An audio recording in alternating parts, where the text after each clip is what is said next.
Next question number 4, find the square of proper fraction also compare them itself.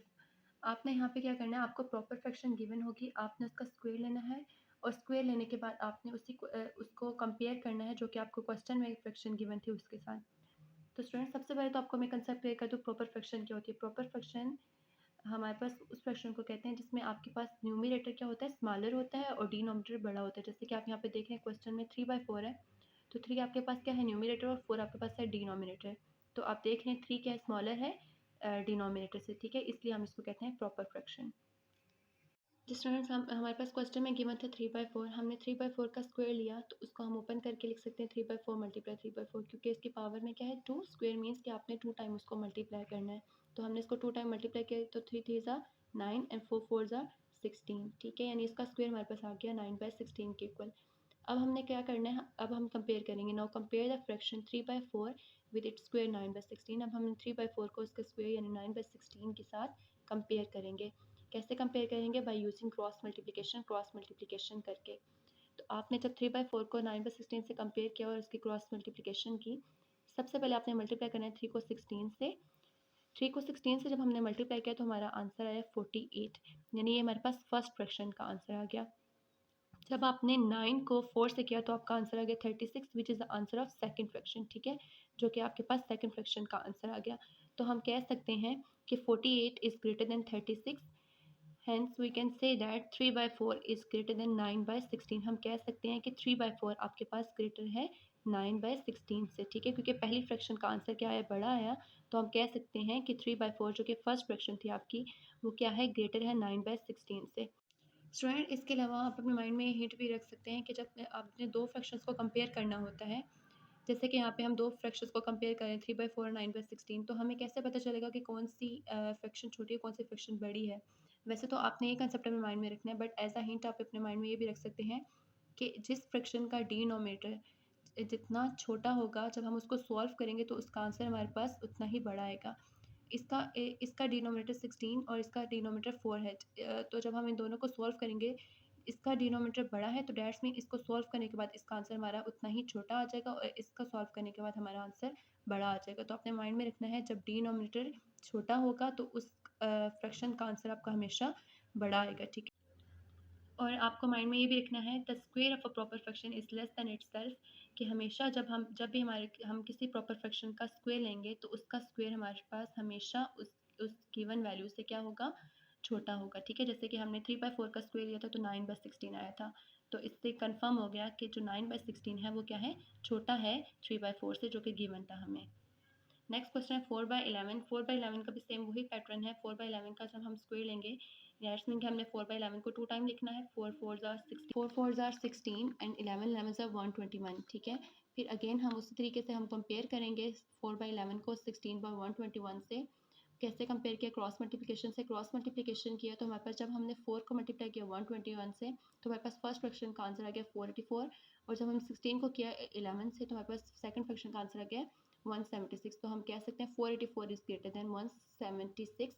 सो इधर से prove हो गया कि 4/11 क्या है, ग्रेटर है 16/121 से, यानी फर्स्ट फ्रैक्शन आपके पास ग्रेटर है सेकंड फ्रैक्शन से। और वही हिंट आप यहाँ पे भी अपने माइंड में रख सकते हैं जो कि मैंने आपको अभी बताई है। इसी के साथ जो आईपी है, आपने क्वेश्चन नंबर पार्ट 2 और पार्ट 4 करना है। 5.1 का क्वेश्चन नंबर 4 से रिलेटेड है, ठीक है, ये आपने आईपी करनी है। Number 5, find the square of decimals and compare them with itself. अब आपने डेसिमल्स का स्क्वायर लेना है और इसको कंपेयर करना है उसी गिवन क्वेश्चन के साथ। स्टूडेंट्स ये बिल्कुल सेम आपके क्वेश्चन नंबर 4 जैसा है, जस्ट इतना फ़र्क है, यहाँ पे हमने डेसिमल्स का स्क्वायर लेके कंपेयर करना है और वहाँ पे हमने प्रॉपर फ्रैक्शन का स्क्वायर लेके कंपेयर किया था। क्वेश्चन इसका पार्ट 1 है हमारे पास 0.4, ठीक है। 0.4 का हमने पहले स्क्वायर लिया। स्क्वायर मीन्स कि हमने 2 टाइम मल्टीप्लाई करना है इसको। जब हमने इसको 2 टाइम मल्टीप्लाई किया तो हमने सबसे पहले क्या कर लिया, अपनी आसानी के लिए हमने इसका डेसिमल यहाँ से ख़त्म कर लिया। डेसिमल कहते हैं जिस ऐसे नंबर जिसमें पॉइंट आ जाए उसको हम डेसिमल वैल्यू कहते हैं, ठीक है। तो यहाँ पे हमने इसका पॉइंट कैसे ख़त्म किया, हम पॉइंट की प्लेस पे 1 लिख देते हैं और पॉइंट से आगे जितनी भी वैल्यूज़ आती हैं हम उतने 0 लिख देते हैं। जैसे यहाँ पे पॉइंट के नीचे मैंने 1 लिखा तो पॉइंट के आगे जस्ट एक नंबर था 4, एक डिजिट था 4, मैंने उतने ही 0 यहाँ पे प्लेस कर दिया, सिंगल 0 मैंने यहाँ पे प्लेस कर दिया क्योंकि पॉइंट के बाद सिंगल वैल्यू थी। सेम यहाँ पे भी हमने इस तरीके से इसको फ्रैक्शन फॉर्म में कन्वर्ट कर दिया डेसिमल से। हमने इसको मल्टीप्लाई किया 4 4 16 एंड 10 10 100। अब क्योंकि हमें कंपेयर करना है 0.4 और को 16/100 से, और हमें बताना है कि कौन सी वैल्यू छोटी है और कौन सी वैल्यू बड़ी है। जब हमने कंपेयर किया तो हमने 16 को 100 से डिवाइड कर दिया। तो स्टूडेंट 16 को जब हमने 100 से डिवाइड किया तो हमने अंदर पहले 16 लिखा था, जो कि 100 से क्या था, छोटा था। इसलिए हमने उसको बड़ी वैल्यू बनाने के लिए हमने यहाँ पे खुद से 0 लिखा। जब हम खुद से 0 लिखते हैं तो हमने ऊपर क्वेश्चन में क्या लिखना है, पॉइंट हमने यहाँ पे मेंशन कर देना है, जो कि ये शो करे कि हमने यहाँ पे खुद से पहले स्टेप में 0 ले लिया, ठीक है। उसके बाद हम 100 वन ज़ा आप हम इसको डिवाइड कर सकते हैं। 100 वन ज़ा 100, 6 में से 0 गए तो 6 आया, 0 में से 0 गए तो 0 ही आएगा। अब आप देखें, जब अगर 60 आ जाता है और 60 आपके पास क्या है, 100 से छोटा है बहुत, तो हमें क्या करना है, हम अगेन यहाँ पे 0 लिखेंगे। अगेन 0 लिखा तो यहाँ पे 600 बन गया।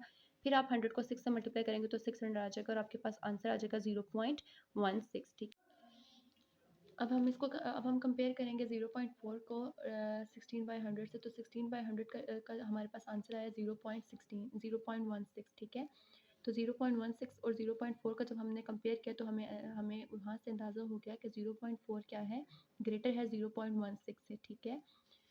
इसके लिए आसान मेथड आप अपने माइंड में ये भी रख सकते हैं कि बेटा 0 के बाद क्या है, 0.1, 0.2, 0.3, 0.4, ठीक है। हम आगे की तरफ जैसे आएंगे तो आप देख रहे हैं कि 0.4 के बाद 0.5, 0.6, तो यानी 0.16 बहुत आगे जाके आएगा। तो 0 के जितना करीब जो नंबर होगा वो बड़ा होगा, और 0 से जो नंबर जितना दूर होगा वो उतना क्या हो जाएगा, छोटा हो जाएगा। तो 0.4 क्या है, 0 के करीब है, इसलिए हम कह सकते हैं 0.4 इज़ ग्रेटर। 0.4 क्या है, ग्रेटर है, और 0.16 0 से क्या है, बहुत दूर है, तो इसलिए 0.16 क्या है, स्मॉलर है। तो हम कह सकते हैं 0.4 इज़ ग्रेटर देन 0.16। और अगर आपको जो हिंट मैंने पहले आपको दी थी, आप वही हिंट यहाँ पे माइंड में रख सकते हैं कि जब आप इसको प्रॉपर फ्रैक्शन के फॉर्म में इसको चेंज करेंगे तो आपके पास क्या आ जाएगा, यहाँ पे इसका डिनोमिनेटर 10 बन जाएगा और यहाँ पे 100 बन जाएगा। और मैंने आपको बताया था जिसका डिनोमिनेटर छोटा होता है उसका आंसर हमेशा बड़ा आता है, और जिसका डिनोमिनेटर बड़ा होता है उसका आंसर हमेशा छोटा आता है, ठीक है। इसको आप एज अ हिंट अपने माइंड में रख सकते हैं, और जो मैंने आपको यहाँ पे समझाया आपने इसको भी माइंड में रखना है। नेक्स्ट क्वेश्चन है 0.05। 0.05 को सबसे पहले हमने इसका डेसिमल में से चेंज किया फ्रैक्शन फॉर्म में। जब हमने फ्रैक्शन फॉर्म में चेंज किया तो हमने पॉइंट के नीचे 1 लिखा और पॉइंट के बाद 2 वैल्यूज थे, हमने यहाँ पे 2 जीरो लिख दिए, ठीक है। यानी हमारे पास बन गया 5/100। अब हमने इसका स्क्वायर लेना है, स्क्वायर लिया तो हमारे पास क्या बन गया, हमने इसका स्क्वायर लिया तो 5 5 बन जाएगा 25, एंड 100 मल्टीप्लाई 100 हमारे पास क्या बन जाएगा, 10,000 बन जाएगा। 5/100 का हमारे पास क्या स्क्वायर आ गया था, 25/10,000, ठीक है। अब हमने 25 को 10,000 से डिवाइड करना है। तो स्टूडेंट 10 हमें पता है कि 25 10,000 से बहुत छोटा है, जो कि डिवाइड करना मुश्किल है, इसलिए हमने यहाँ पे खुद से एक ज़ीरो लिया। जब हमने यहाँ पे खुद से एक ज़ीरो लिया तो उसकी जगह पे हमने ऊपर एक पॉइंट लगा दिया। दैट्स मीन कि हमने यहाँ पे खुद से ज़ीरो लगाया है। अभी भी हमारे पास जब एक ज़ीरो लगाया तो हमारे पास 250 बन गया, जो कि 10,000 से अभी भी बहुत छोटा है, इसलिए हमने यहाँ पे एक और ज़ीरो लगाया। देन हमारे पास 2500 बन गया, which is also less than 10,000, जो कि 10,000 से बहुत लेस है, इसलिए हम यहाँ पे एक ज़ीरो और प्लेस करेंगे ताकि हमारी ईज़िली डिवीज़न हो सके। जब अब हम ईज़िली डिवीज़न कर सकें, अब 10,000 को हमने 2 से मल्टीप्लाई किया तो हमारे पास क्या आ गया, 20,000 आ गया, ठीक है। अब पहले स्टेप में यहाँ पे आप जितने भी ज़ीरो ले रहे हैं आपने उतने ज़ीरोज़ ऊपर मेंशन कर दिए। आपने यहाँ पे 2 में से 2 गए 0, 5 में से 0 गए तो 5, और बाकी आपके पास क्या बन गया, 5,000 बन गया, ठीक है। 5,000 10,000 के से 5,000 को डिवाइड करना मुश्किल था, इसलिए हमने क्या किया, हमने यहाँ पे खुद से एक ज़ीरो और लगाया, और 10,000 का जब हमने 5 से किया तो हमारे पास क्या बन गया, 50,000 बन गया, ठीक है। अब हमारी डिवीजन कंप्लीट हो गई है। दैट्स मीन कि हमारे पास डिवीजन करने के बाद जो हमारा आंसर आया 0.0025 आया, और ये क्या शो कर रहा है कि 0.05 क्या है, ग्रेटर है 0.0025 से। यहाँ पे भी आप वर्क में इसको चेक कर सकते हैं। ये इसको फ्रैक्शन फॉर्म में कन्वर्ट करेंगे तो यहाँ पे इसकी फ्रैक्शन फॉर्म बनेगी 5/100 और यहाँ पे बनेगी 25/10,000, ठीक है। स्टूडेंट्स इसी क्वेश्चन से रिलेटेड आईपी में आपने पार्ट नंबर 2 और पार्ट नंबर 3 करना है। नेक्स्ट एक्सरसाइज 5.2 है। 5.2 में जाने से पहले सबसे पहले आपको स्क्वायर रूट का कंसेप्ट देती हूँ। स्क्वायर रूट क्या होता है, square root the opposite function of squaring a number. अभी आपने स्क्वेयरिंग करना सीखी है कि स्क्वायर कैसे लेते हैं किसी भी नंबर का। स्क्वायर रूट हमारे पास उसी का ऑपोजिट फंक्शन है, ठीक है। उसी का हम कह सकते हैं कि उसी का उल्ट है हमारे पास। और स्क्वायर रूट के लिए जो हमारे पास सिंबल यूज़ होता है वो ये होता है, इसको हम अंडर रूट बोलते हैं, और इसकी वैल्यू हमारे पास होती है 1/2।